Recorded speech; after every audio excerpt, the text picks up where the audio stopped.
start with you. Some big news. Tell us about it. Turkish President Erdogan saying essentially that if NATO wanted his support for Sweden's membership, Turkey would have to be accepted into the European Union, something that has been opposed for decades now. We have a new statement from the president reacting to this big decision. Just a few minutes ago, he says in part, quote, "I welcome the statement issued by Turkey, Sweden, and the NATO Secretary General this evening, including the commitment by President Erdogan." And it seems like this deal to get Sweden past the finish line seems finalized, Kristen. Yeah, it was just an extraordinary about-face by Turkey. The leadership there staunchly opposed until, of course, NATO Secretary General tweeted that out. All right, so there's some breaking news coming out of Turkey. Something very, very interesting. I'm going to discuss if Turkey is going to get that EU access. What does this mean for the Turkish citizenship by investment? Now, for those who aren't aware, Turkey is one of the 11 countries that sell their passports. They have a citizenship by investment program, which has gone up from 250K to 400K. And at 400K, it lost a lot of interest. The demand went down because obviously at that time, with the whole election situation, no one really wanted to spend 400K in Turkey in buying a property with so much of uncertainty. Two smashing things have happened. One was obviously the elections are out of the way.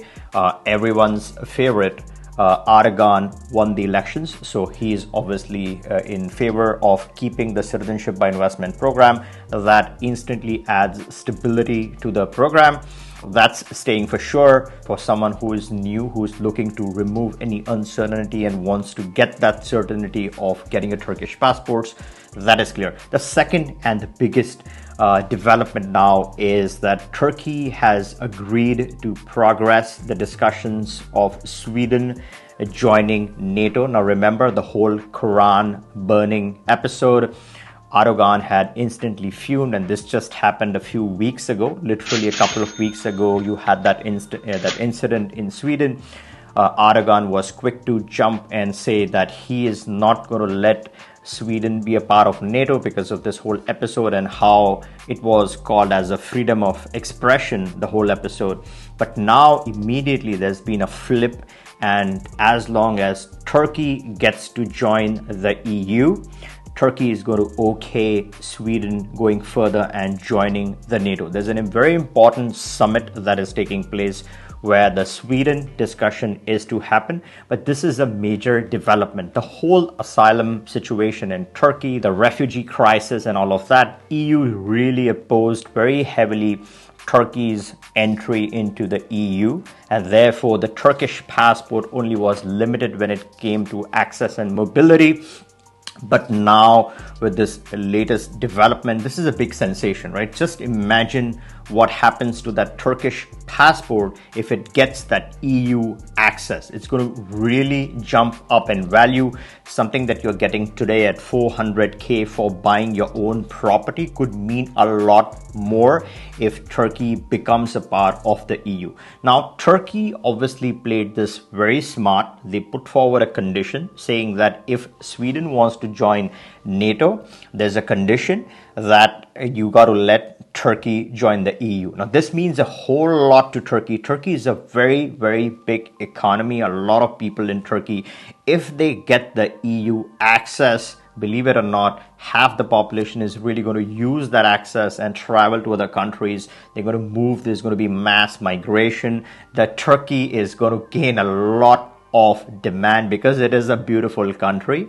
And if it gets that access, a lot of investors would be throwing in that 400K in that passport program to quickly capture that passport in return for that EU access. Now, obviously, this is a very fluid situation. If at all there's a glimmer of hope for Turkey, if the dates come out and if the news breaks that Turkey will be joining the EU, I'm pretty certain, and it's my analysis, is that Turkey is going to bump up the price of that program.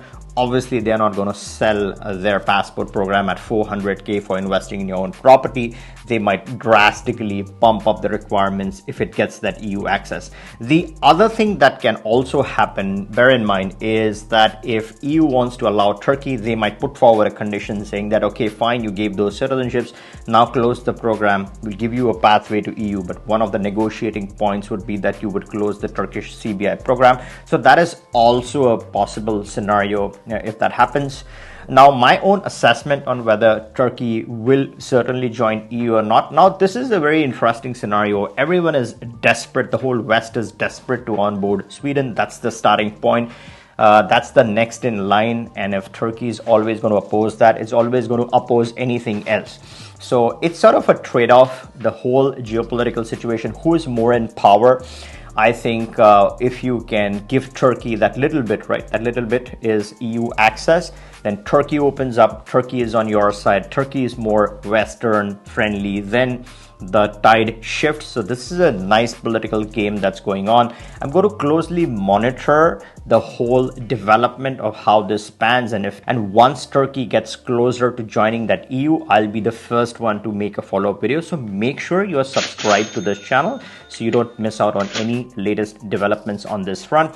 And if you want to get started with any residency or passport programs, you can always click the link in the description, book a call with us, and we can get you started. We constantly scan and finalize great attorneys who work fast, who are good in what they do. So you should be safe and secure. All right, I hope you liked this video. If you did, give me a thumbs up, make sure you're sub, and catch you in the next one.